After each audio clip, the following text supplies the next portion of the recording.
Hello बच्चों, hello everyone. मैं अभिनव जैन फिर से एक बार आपका स्वागत करता हूं फिजिक्स फंडे की इस वीडियो में, जिसमें आज हम अगला टॉपिक स्टार्ट कर रहे हैं, that is weighing machine and spring balance. इस पे काफी क्वेश्चंस पाए जाते हैं, प्रीवियस ईयर में भी तुम देखोगे, मेडिकल में भी as well as non medical में भी काफी क्वेश्चंस इसके अंदर आप पूछे गए हैं।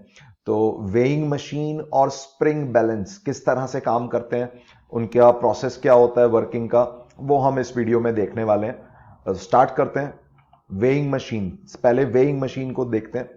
तो वेइंग मशीन चाहे इलेक्ट्रॉनिक वेइंग मशीन हो या एनालॉगस जैसे घरों में होती है, जिसमें एक नीडल होती है और वो नीडल हमें मास की रीडिंग दिखा रही होती है कि कितना मास उस पर रखा गया है। तो वो कैसे दिखाती है उसको देखते हैं। वेइंग मशीन मेजर क्या करती है? सबसे पहली चीज, weighing machine measures the normal force. Normal reaction वाला जो फोर्स होता है उसको मेजर करती है weighing machine, and shows the reading of force और मास डिपेंडिंग ऑन इट्स डिजाइन। कुछ वेइंग मशीन्स ऐसी भी होती हैं जो न्यूटन के अंदर या किलोग्राम फोर्स, केजीएफ, केजीएफ का मतलब क्या होता है? जैसे 1 केजीएफ फोर्स का मतलब हो गया 9.8 न्यूटन्स, 2 केजीएफ फोर्स का मतलब हो गया 19.6 न्यूटन्स। मतलब सिंपली केजीएफ का मतलब क्या है, इनटू 9.8 कर लो तो न्यूटन में रीडिंग मिल जाएगी। तो फोर्स की रीडिंग दिखा सकती है या तो वेइंग मशीन, या मास की भी रीडिंग दिखा सकती है डिपेंडिंग ऑन इट्स डिजाइन। तो काम कैसे करती है? रीडिंग ऑफ फोर्स क्या है? जो भी वेइंग मशीन के ऊपर जो नॉर्मल रिएक्शन का फोर्स लगेगा, चाहे तुमने कोई मास रखा हो ऊपर या सिंपली तुम वेइंग मशीन को अपने हाथ से भी प्रेस कर सकते हो। तो जो भी जिस भी फोर्स से तुम वेइंग मशीन को प्रेस कर रहे हो, जो भी नॉर्मल रिएक्शन तुम अप्लाई कर रहे हो वेइंग मशीन पे, या normal reaction equal and opposite weighing machine तुम पे अप्लाई कर रही है, उस नॉर्मल रिएक्शन को मेजर करना वेइंग मशीन का काम है। अगर वो न्यूटन्स में आंसर देती है तो वो इसी नॉर्मल रिएक्शन को मेंशन कर देगी, इलेक्ट्रॉनिक हो चाहे एनालॉगस हो। और अगर मास की रीडिंग दिखाने वाली वेइंग मशीन है तो वो नॉर्मल रिएक्शन को डिवाइड बाय 9.8 या जी से डिवाइड करके वो मास की रीडिंग दिखाती है। जैसे इस सिंपल एग्जांपल से स्टार्ट करते हैं। जैसे मान लो ये एक वेइंग मशीन सिंपली ग्राउंड पे या किसी भी टेबल पे रखी हुई है और रेस्ट पे है एकदम, कोई वेइंग मशीन की कोई मोशन नहीं हो रही। उस पे एक ब्लॉक रखा हुआ है हमने, मान लो एम मास का ये सिलेंड्रिकल ब्लॉक है। तो फ्री बॉडी डायग्राम्स अगर हम देखें तो इस पे ब्लॉक पे डाउनवर्ड एक एमजी लग रहा होगा, एक वेइंग मशीन की वजह से नॉर्मल रिएक्शन का कांटेक्ट फोर्स लग रहा होगा अपवर्ड। नॉर्मल रिएक्शन हमेशा पुशिंग होता है, और यही normal reaction equal and opposite होके वेइंग मशीन पे लग रहा होगा इस तरह से। तो वेइंग मशीन क्या करेगी? इस नॉर्मल रिएक्शन को मेजर कर लेगी। इस नॉर्मल रिएक्शन की वैल्यू क्या है? वो हम बोल सकते हैं ये वाला एन, ब्लॉक जो है रेस्ट पे है, ब्लॉक अगर रेस्ट पे है तो नॉर्मल रिएक्शन इस mg को बैलेंस कर रहा होगा, ब्लॉक पे नेट फोर्स जीरो होगा, इक्विलिब्रियम की कंडीशन। तो n is equal to mg होगा, यही n is equal to mg downward लग रहा होगा वेइंग मशीन पे, और यही उसकी रीडिंग बन जाएगी वेइंग मशीन की। और मास की रीडिंग अगर ये शो कर रही है वेइंग मशीन तो n अपॉन जी सिंपली m को शो कर देगी। मतलब अगर हम बिना किसी मोशन के एक रेस्ट पे पड़ी हुई वेइंग मशीन पे m मास का ब्लॉक रखते हैं तो वेइंग मशीन m की रीडिंग दिखा देती है इन टर्म्स ऑफ मास। सिंपली जो भी उसका मास है वो बता देगी अगर वो रेस्ट पे। लेकिन इन चीजों में ना पंगे हो जाते हैं अगर हम किसी मूविंग व्हीकल के अंदर वेइंग मशीन को यूज करें, स्पेशली लिफ्ट या एलिवेटर में।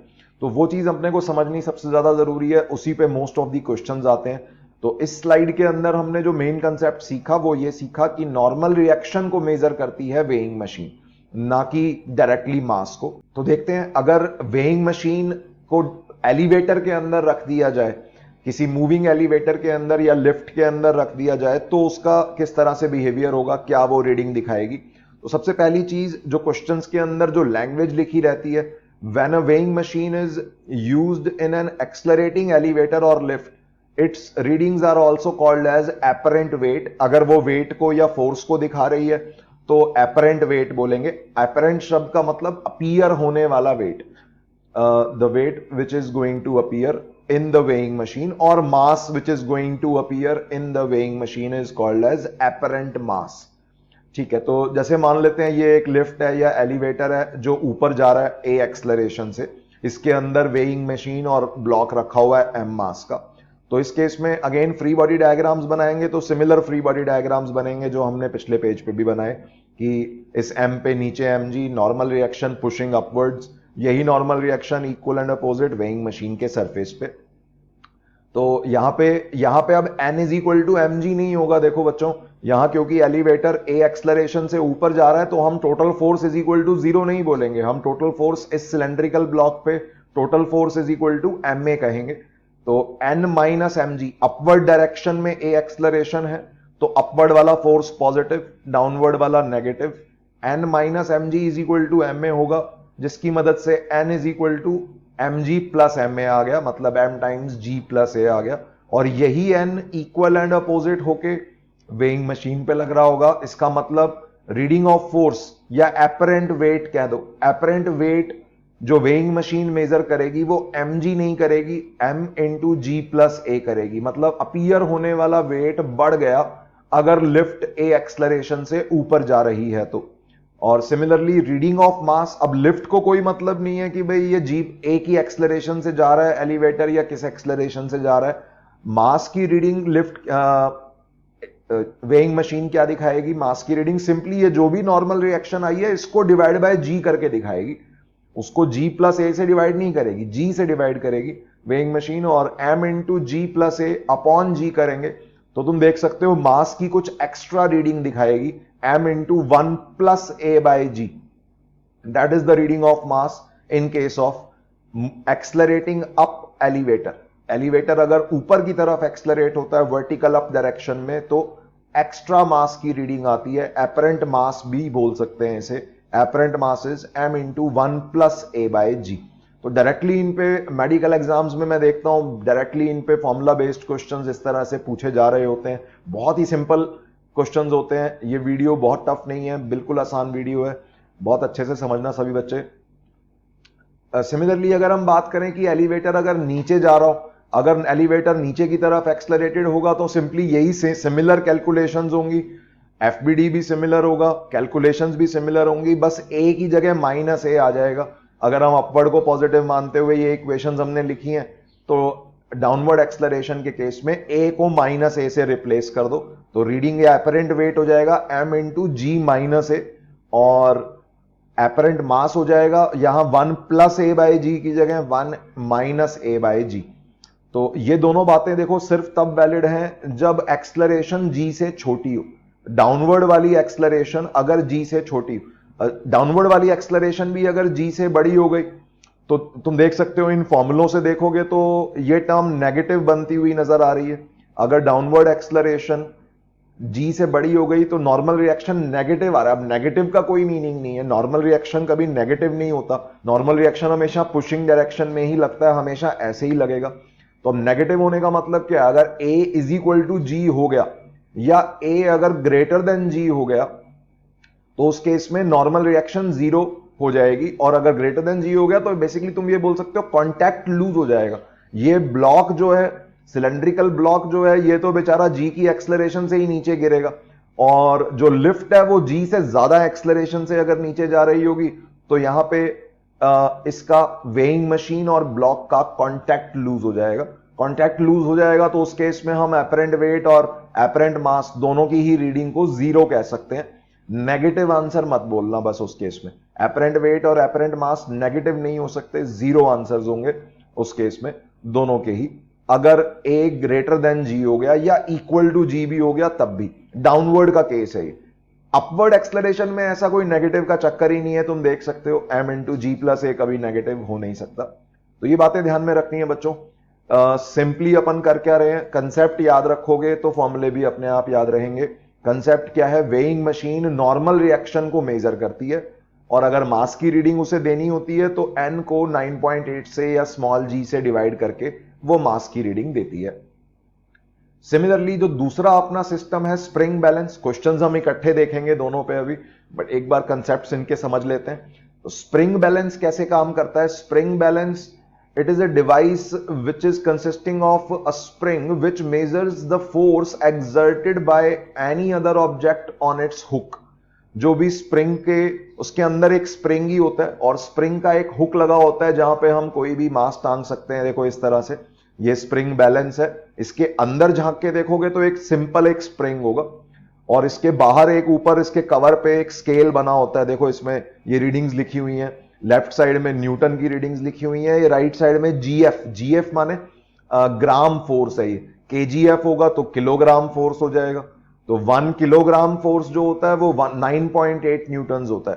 तो 1 ग्राम फोर्स जो हो जाएगा वो 98 न्यूटन हो जाएगा। सॉरी, किलोग्राम, 1 किलोग्राम फोर्स जो होता है दैट इज 1 केजी का weight. Basically 1 kilogram force is 9.8 Newton.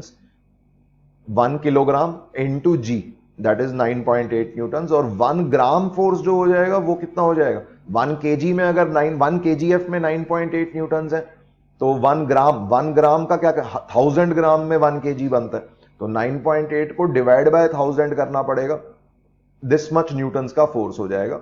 मतलब अप्रोक्सीमेटली बात करें तो 10 अपॉन 1000 बोल सकते हो। 10 अपॉन 1000 मतलब 0.01 न्यूटन। तो तुम देख सकते हो, देखो जैसे यहाँ पे लेफ्ट साइड में जैसे ये 10 न्यूटन का फोर्स है, तो 10 न्यूटन का फोर्स के अंदर ऑलमोस्ट 100 ग्राम फोर्स है, सॉरी 1000 ग्राम फोर्स है।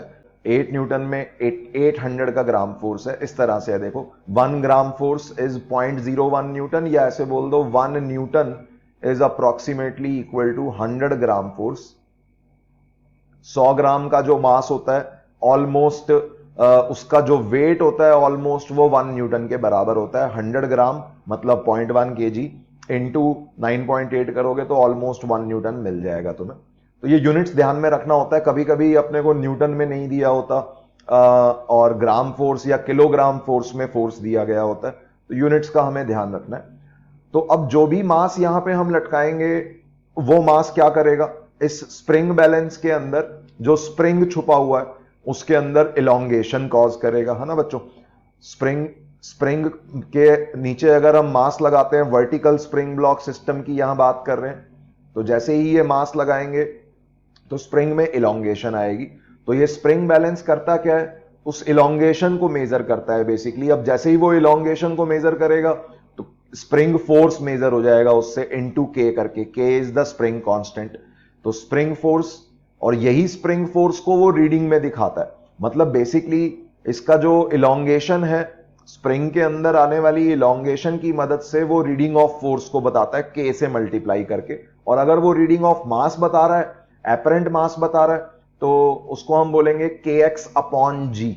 ठीक है, इसमें इस जो भी फोर्स इसने मेजर किया दैट फोर्स को जी से डिवाइड कर देंगे तो वो मास की रीडिंग शो कर देगा। अगर मास की टर्म्स, कुछ स्प्रिंग बैलेंसेस में मास की टर्म्स लिखी होती हैं उसके स्केल पे, कुछ स्प्रिंग बैलेंसेस में न्यूटन की टर्म्स में या केजीएफ या ग्राम फोर्स की टर्म्स में लिखा होता है। तो वो डिपेंड करेगा क्वेश्चन पे कि क्वेश्चन में किस तरह की रीडिंग्स मेंशन्ड है या ऑप्शंस में किस तरह की रीडिंग्स मेंशन्ड है। तो ध्यान रखना है, नॉर्मल रिएक्शन मेजर करता है वेइंग बैलेंस, उसको जी से डिवाइड करके मास की रीडिंग शो कर देता है। स्प्रिंग बैलेंस क्या मेजर करता है, इलोंगेशन या के एक्स वाला फोर्स को मेजर करता है और उसके जी को उसको जी से डिवाइड करके एपरेंट मास या मास की रीडिंग शो कर देता है।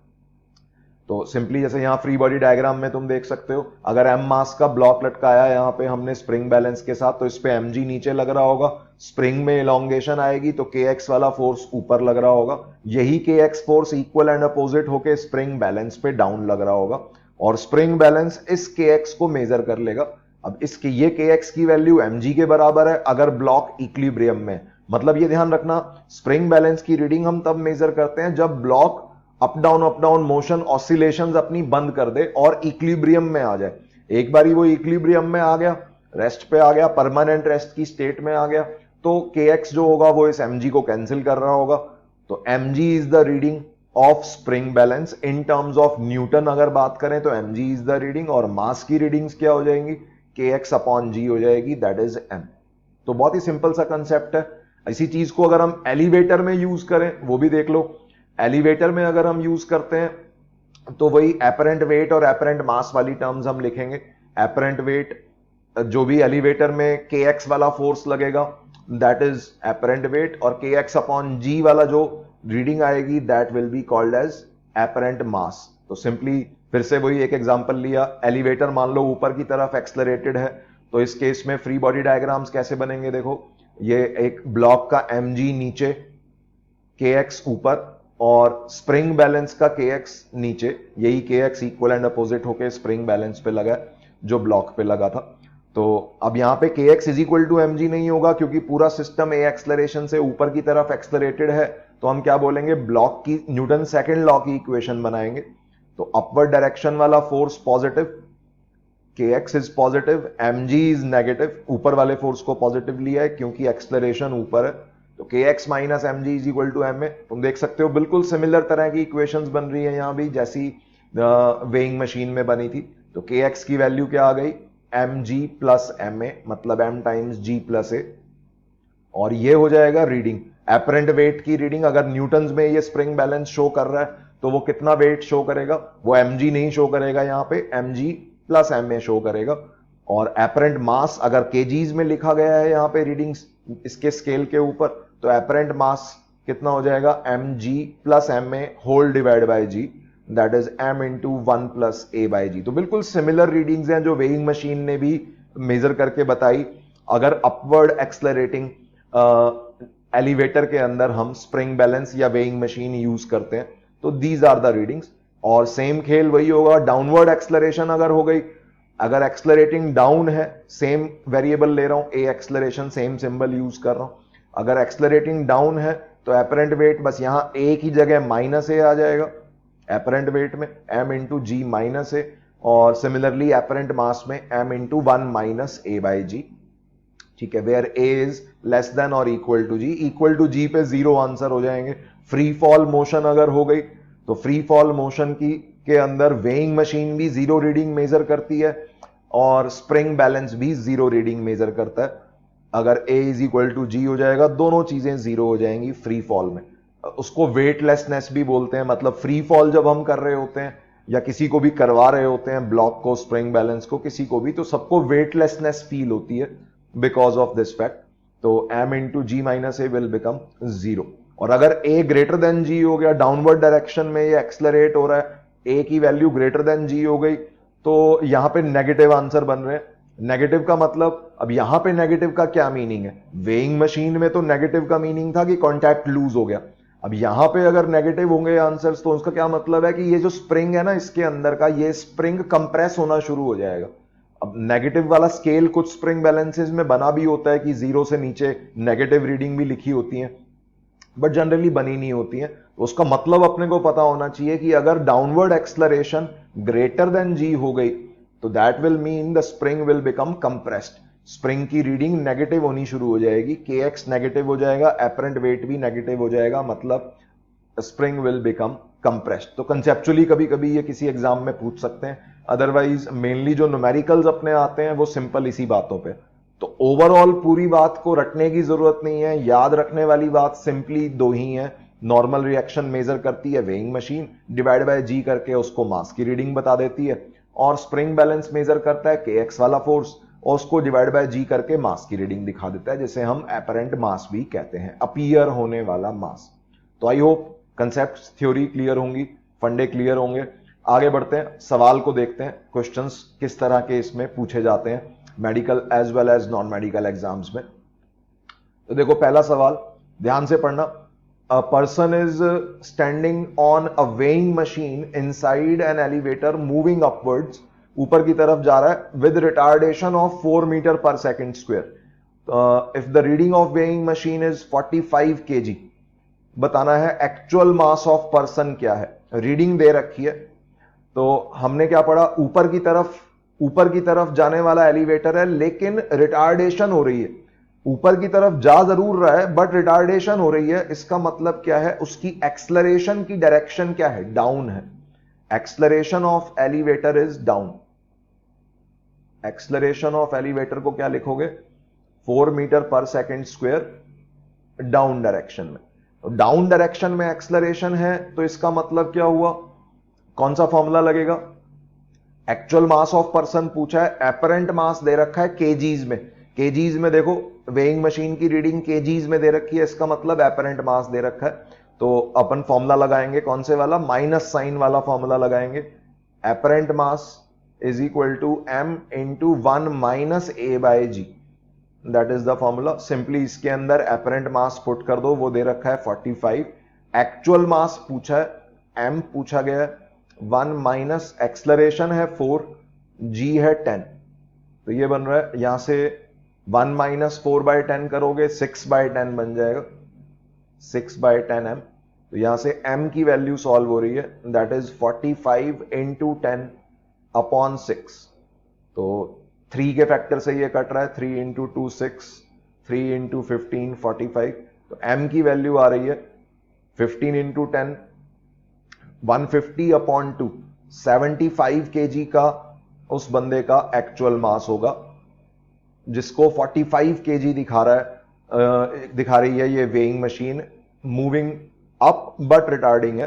तो एक्सलरेशन डाउन है, तो डाउन एक्सलरेट में कम मास दिखाती है वेइंग मशीन, ये अपने को ध्यान में रखना है। मतलब वो एपरेंट मास है। अब इसका मतलब ये नहीं है ऑब्वियसली कि यार वेट लूज हो गया या मास लूज हो गया अगर हम ऊपर जाती हुई या नीचे जाती हुई वेइंग मशीन में, नीचे की तरफ एक्सलरेट करती हुई वेइंग मशीन में अगर हम नाप रहे हैं तो हमें मास कम दिखाई देगा, वो एक धोखा है। एक्चुअल मास तुम्हारा वही रहेगा 75 kg, जो भी बंदा जो अपने मास को वेइंग मशीन में मेजर कर रहा है। तो आई होप क्वेश्चन क्लियर होगा। बहुत सावधानी से पढ़ना है, इसमें सिली मिस्टेक्स करते हैं बच्चे प्लस माइनस की। ये मूविंग अप देख के यहाँ पे प्लस 4/10 लगा देते हैं काफी बच्चे। रिटार्डेशन है तो रिटार्डेशन का मतलब acceleration is opposite to motion. तो I hope formula based question है, इजीली क्लियर हुआ होगा। आगे बढ़ते हैं, इलस्ट्रेशन नंबर 2। देखो इसमें क्या है, अ spring balance is hanging inside an elevator carrying a block of mass 5 kg.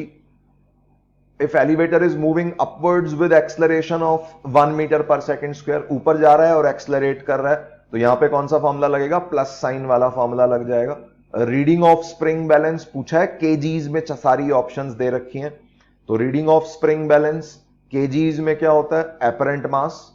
Apparent मास का फॉर्मूला लगाना है, मास ऑफ या apparent mass is m into 1 plus a by जी।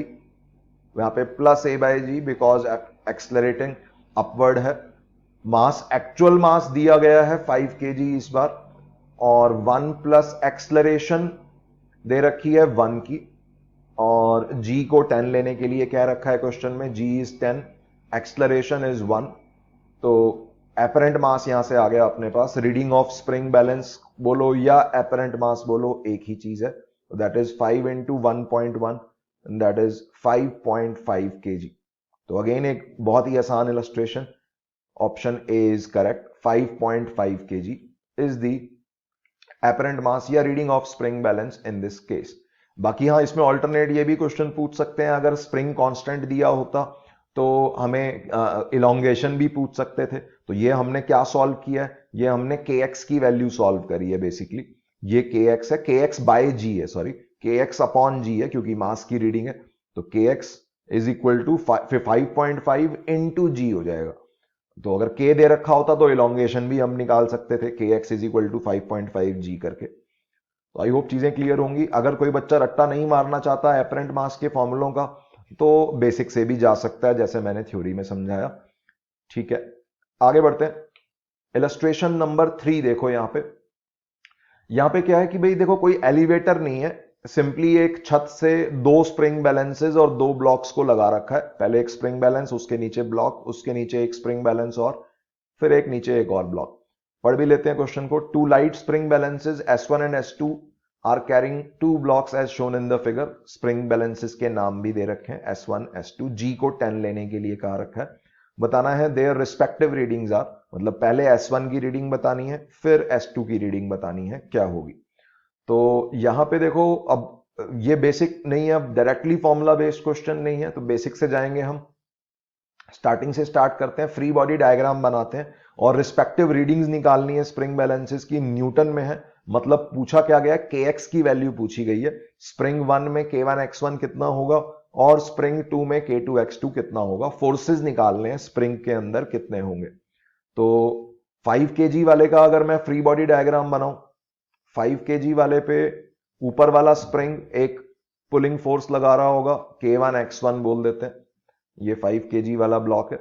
और नीचे वाला स्प्रिंग इस पे k2x2 का फोर्स लगा रहा होगा, और एक इसका 5 kg वाले का इस पे mg भी लग रहा होगा, mg माने 5g, 5g माने 50, g को 10 लेने के लिए कहा गया है। सिमिलरली 2 kg वाले का अगर फ्री बॉडी डायग्राम बनाए तो 2 kg वाले पे एक उसका mg लग रहा होगा 2 इंटू जी, और एक 2 kg के ऊपर S2 स्प्रिंग है तो वो अपना पुलिंग फोर्स K2X2 लगा रहा होगा। इलोंगेशन ही होंगी दोनों स्प्रिंग्स में, पुलिंग ही फोर्स होगा। कॉमन सेंस है भाई, ग्रेविटी नीचे पुल करना चाह रही है तो स्प्रिंग्स इलोंगेटेड ही होंगे। ठीक है, तो ये अपने फ्री बॉडी डायग्राम बन गए। सिस्टम इक्विलिब्रियम में है, मोशन के बारे में कोई मेंशन नहीं है कुछ भी चीज, तो सिस्टम इक्विलिब्रियम में है। तो यहां से K2X2 सिंपली इस 2g को कैंसिल कर रहा होगा, नेट फोर्स जीरो करना है तो K2X2 जो है वो 2g माने 20 के बराबर हो जाएगा। तो ये अपना एक आंसर हो गया। स्प्रिंग नंबर 2 के लिए रीडिंग हो जाएगी K2X2 इज 20, और ये K2X2 अगर 20 हो गया, ये 5g 50 है तो 50 प्लस 20 डाउनवर्ड वाले फोर्स को ये K1X1 संभाल रहा होगा, 50 प्लस 20 के बराबर हो गया, K1X1 हो जाएगा 70 के बराबर। तो ये हो जाएगा अपना स्प्रिंग 1 के अंदर रीडिंग। न्यूटन्स के अंदर ये आंसर है, सब कुछ ऐसा यूनिट्स में यूज किया गया है। तो स्प्रिंग 1 में 70 न्यूटन है और स्प्रिंग 2 में 20 न्यूटन है। That are the readings of spring balances. Reading of spring balance in newton is kx। तो C option is correct, 70 newton and 20 newton, this is the answer. I hope clear होंगी चीजें। आगे बढ़ते हैं। Illustration number 4 देखो, इसमें क्या है, दो ब्लॉक्स हैं, अब इनको पुल कर रहे हैं, एक 50 न्यूटन के फोर्स से पुल कर रहे हैं, लाइट स्प्रिंग बैलेंस है, और if the reading of spring balance is 0.2 kg, reading already दे रखी है, इसमें रीडिंग दे रखी है तो एक्सलरेशन पूछा गया। अब ये ध्यान रखना है बच्चों, स्प्रिंग बैलेंस की रीडिंग जो है ना, नेगेटिव में कभी कंसीडर नहीं करते हम, मतलब हमेशा स्प्रिंग बैलेंस में इलोंगेशन ही मान के चलेंगे हम, स्प्रिंग की इलोंगेशन हो रही है और 0.2 kg की रीडिंग है, पॉजिटिव रीडिंग है, मतलब इलोंगेशन। नेगेटिव रीडिंग अगर दे रखी होती, प्रैक्टिकली कोई उसमें यूज नहीं हो रहा होता स्प्रिंग बैलेंस में नेगेटिव रीडिंग का, बट अगर फिर भी थ्योरेटिकली क्वेश्चन बना दिया जाए नेगेटिव रीडिंग का तो उसका मतलब होगा कंप्रेशन। ठीक है, तो पॉजिटिव रीडिंग है 0.2 kg स्प्रिंग बैलेंस की, तो एक्सलरेशन ऑफ 8 kg ब्लॉक पूछा गया। तो स्प्रिंग के अंदर इलोंगेशन लेते हुए दोनों ब्लॉक्स के फ्री बॉडी डायग्राम देखो क्या होंगे। ये 2 kg वाला जो ब्लॉक होगा, इस पे स्प्रिंग बैलेंस या स्प्रिंग कुछ राइट साइड में kx का फोर्स लगा रहा होगा, पुलिंग फोर्स इलोंगेटेड है, और 8 kg वाले पे ये स्प्रिंग बैलेंस लेफ्ट साइड में पुलिंग फोर्स लगा रहा होगा kx। इसके अलावा ये 50 न्यूटन का फोर्स हम लगा रहे हैं राइट साइड में। इसके अलावा mg और नॉर्मल रिएक्शन तो लग ही रहे होंगे दोनों ब्लॉक्स के। ये 2 kg वाले का 2g और 2 kg वाले पे नॉर्मल रिएक्शन को N2 कह देते हैं। 8 kg वाले पे 8g का डाउनवर्ड फोर्स और नॉर्मल रिएक्शन ग्राउंड की वजह से N8 कह देते हैं 8 kg वाले पे। तो वर्टिकल डायरेक्शन में तो देखो नेट फोर्स जीरो बन रहा होगा, वर्टिकल की कोई मोशन नहीं है। एक्सलरेशन पूछी है, ग्राउंड पे दोनों ब्लॉक स्लिप कर रहे हैं तो ऑब्वियसली एक्सलरेशन भी राइट साइड ही होगी। ठीक है, राइट साइड में ए एक्सलरेशन मान ली, ये ए की वैल्यू बतानी है, 2 kg की नहीं पूछी, 8 kg की पूछी है। दोनों की अलग अलग होगी, देखो ऐसा मत मान लेना कि दोनों इकट्ठे चल रहे होंगे, बीच में कोई रस्सी नहीं बंधी हुई, बीच में स्प्रिंग है, स्प्रिंग बैलेंस है या स्प्रिंग है। स्प्रिंग है तो तुम देख भी सकते हो ये दोनों अलग अलग मूव कर सकते हैं, जैसे हमने पहले भी क्वेश्चंस किए हैं लास्ट वीडियो में। स्प्रिंग के साथ जब दो चीजें कनेक्टेड होती हैं तो वो साथ चलना कोई जरूरी नहीं है उनका, अलग अलग एक्सलरेशन से भी चल सकती हैं। स्प्रिंग के अंदर इलोंगेशन और कंप्रेशन वक्त के साथ चेंज भी हो सकता है।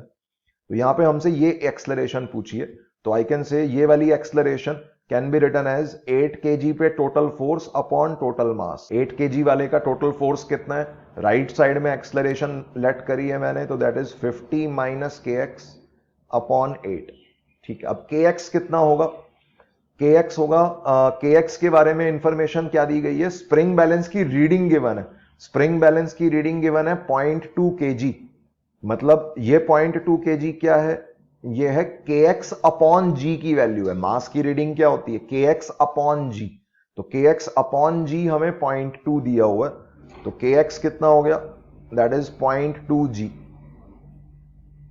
g इज 10, तो ये बन गया 50 minus 0.2 into 10, 0.2 into 10 is 2, 50 minus 2 is 48, ये आ रहा है 48/8, दैट इज 6 मीटर पर सेकेंड स्क्वायर टूवर्ड्स राइट। तो answer option D is correct. ये जो 8 kg वाला ब्लॉक होगा ये 6 की एक्सलरेशन से राइट साइड जा रहा होगा। 2 kg वाले की डिफरेंट होगी एक्सलरेशन, तुम देख सकते हो kx की वैल्यू जो है वो 0.2g है, तो ये 2 के बराबर है। तो 2/2 फोर्स अपॉन मास करोगे, 2/2 1 की एक्सलरेशन से 2 kg वाला ब्लॉक यहां पे मूव कर रहा होगा। तो बहुत ही इजी क्वेश्चन है, अगेन न्यूटन सेकंड लॉ पे बेस्ड क्वेश्चन है, स्प्रिंग बैलेंस बीच में लगा के और उसकी रीडिंग, मतलब उल्टा भी क्वेश्चन दे सकते थे, 8 kg वाले की एक्सलरेशन देके और स्प्रिंग बैलेंस की रीडिंग भी पूछ सकते थे। तो अपने को बनाना क्या है, इसमें मोशन हो रही है, स्प्रिंग बैलेंस के साथ मोशन हो रही है, तो net force is equal to m में लगाएंगे, जिससे के एक्स की वैल्यू फाइंड करेंगे, के एक्स ही रीडिंग बनेगी, या के एक्स दे रखा है तो हम एक्सलरेशन निकाल सकते हैं। आई होप चीजें क्लियर होंगी। आगे बढ़ते हैं। इलस्ट्रेशन नंबर 5, आखिरी इलस्ट्रेशन, सिंपल सा टॉपिक है, बहुत ज्यादा टफ नहीं है ये टॉपिक। तो एक आखिरी सवाल और देख लेते हैं। देखो इसमें दोनों चीजें आ गई, अब एक तीनों चीजें आ गई, मतलब एलिवेटर भी आ गया, मूव भी कर रहा है, और वेइंग मशीन भी है। ब्लॉक के नीचे वेइंग मशीन रखी हुई है, ब्लॉक के ऊपर स्प्रिंग बैलेंस है, और स्प्रिंग बैलेंस और वेइंग मशीन की देखो रीडिंग्स गिवन है। स्प्रिंग बैलेंस की रीडिंग है 70 न्यूटन्स और वेइंग मशीन की रीडिंग है 50 न्यूटन्स। तो न्यूटन्स में दे रखा है, तो सबसे पहले क्या करेंगे, 10 kg वाले का फ्री बॉडी डायग्राम बनाएंगे, और पूछा गया है हमसे एक्सलरेशन। चलो पहले फ्री बॉडी डायग्राम बनाते हैं, काम वही करना है, न्यूटन सेकंड लॉ लगाना है। तो ब्लॉक के फ्री बॉडी डायग्राम में एक स्प्रिंग बैलेंस का फोर्स 70 न्यूटन की, सॉरी स्प्रिंग बैलेंस की, हाँ 70 न्यूटन की रीडिंग है, इसका मतलब 70 न्यूटन का फोर्स कहां लग रहा होगा इस ब्लॉक पे, अपवर्ड। स्प्रिंग को हमेशा एलोंगेट मानना है स्प्रिंग बैलेंस के केस में, जब तक नेगेटिव रीडिंग्स ना गिवन हो। तो 70 न्यूटन का फोर्स इस पे अपवर्ड लग रहा है। एक इसका 10 kg का इसका मास है, तो 10 इंटू जी का इसका वेट हो जाएगा, दैट इज 100। और इसके अलावा वेइंग मशीन क्या मेजर करती है, नॉर्मल रिएक्शन मेजर करती है। तो वेइंग मशीन की रीडिंग 50 न्यूटन दे रखी है, इसका मतलब ये 50 न्यूटन ही वेइंग मशीन पे नॉर्मल रिएक्शन है, और जो नॉर्मल रिएक्शन वेइंग मशीन पे लग रही होगी वही इक्वल एंड अपोजिट होके 10 kg पे अपवर्ड डायरेक्शन में, पुशिंग डायरेक्शन में लग रही होगी, कितना 50। तो ये 50 और ये 70 स्प्रिंग फोर्स और नॉर्मल रिएक्शन, इनकी वैल्यूज हमें गिवन है ऑलरेडी, न्यूटन्स में गिवन थी, तो इसलिए kx/g को 70 नहीं लिया, kx अपने आप में 70 है, ठीक है। तो ये अपने को गिवन है, और पूछा क्या है, एक्सलरेशन पूछी है। तो 10 kg की एक्सलरेशन कितनी होगी भाई, उतनी ही होगी जितनी एलिवेटर की है। तो मान लेते हैं, अपवर्ड मान लेते हैं, अपने आप आंसर नेगेटिव आ जाएगा, हमें टेंशन लेने की जरूरत नहीं है। अगर डाउन एक्सलरेशन होगी तो ए नेगेटिव आ जाएगा अपने आप, अपवर्ड एक्सलरेशन होगी तो अपने आप ए पॉजिटिव आ जाएगा। तो अपन ने ब्लॉक की एक्सलरेशन लेट कर ली ए अपवर्ड्स, तो अपवर्ड लेट करिए, तो अपवर्ड वाला फोर्स पॉजिटिव, तो ये 70 पॉजिटिव, ये 50 पॉजिटिव, ये भी ऊपर है, और 100 नेगेटिव। तो हम क्या करेंगे, ब्लॉक के लिए total force is equal to m में लगा रहे हैं। ब्लॉक के लिए टोटल फोर्स है 70 plus 50 minus 100 is equal to block का मास है 10 इंटू ब्लॉक की एक्सलरेशन ए। तो ब्लॉक की एक्सलरेशन या एलिवेटर की एक्सलरेशन यहां से आ रही है, ये हो गया 70 प्लस 50 120 माइनस 100 दैट इज 20, तो 20/10 आ रहा है, दैट इज 2 मीटर पर second square upwards. Positive answer आ गया, इसका मतलब हमारी मानी गई डायरेक्शन सही थी। नेगेटिव आ जाता तो हम 2 मीटर पर सेकेंड स्क्वायर को डाउनवर्ड बोल देते। तो ऑप्शन सी इज करेक्ट। तो आई होप चीजें क्लियर हुई होंगी। एक बहुत इजी टॉपिक है और इंपॉर्टेंट भी है, इसमें काफी क्वेश्चंस प्रीवियस ईयर में पाए गए हैं, स्पेशली मेडिकल एग्जाम के अंदर। तो बहुत अच्छे से इसकी प्रैक्टिस करना बच्चों, ज्यादा प्रैक्टिस, मतलब जब होने शुरू हो जाए क्वेश्चन तो समझ जाना कि बस हो गया, उसके बाद फिर नेक्स्ट हायर डिफिकल्टी पे जाना है। तो अच्छे से प्रैक्टिस करो, मिलते हैं फिर नेक्स्ट वीडियो में, बाय बाय, टेक केयर।